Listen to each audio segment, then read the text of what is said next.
dark because I'm currently in the car. As you see, it is nighttime. But so that includes my day today. It wasn't nothing too big.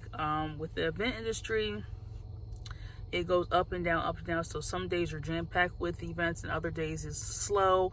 Like tomorrow when I vlog, it'll be slow.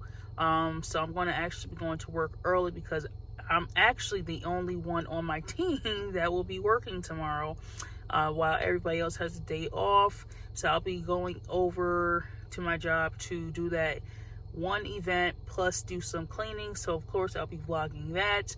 But yeah, that was my day today. Pretty chill, pretty quiet, not as busy, but hey, that's part of the industry. So again, make sure to hit that subscribe button. Make sure to leave a comment below. Let me know if you're interested in getting into the events world, and maybe I can be of a resource or, you know, help you and motivate you to possibly starting your own business and stuff. But yeah, I've been doing events for about 4 years now. Yep, 4 years I've been in the events industry. So I started off as a media and catering coordinator to now working as a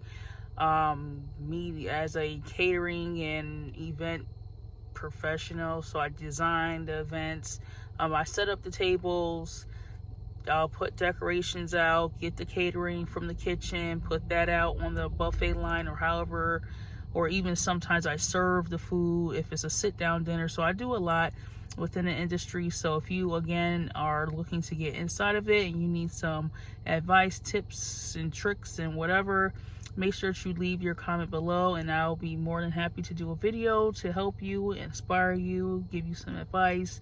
So yeah, make sure to, again, hit that subscribe button. I will see you all tomorrow.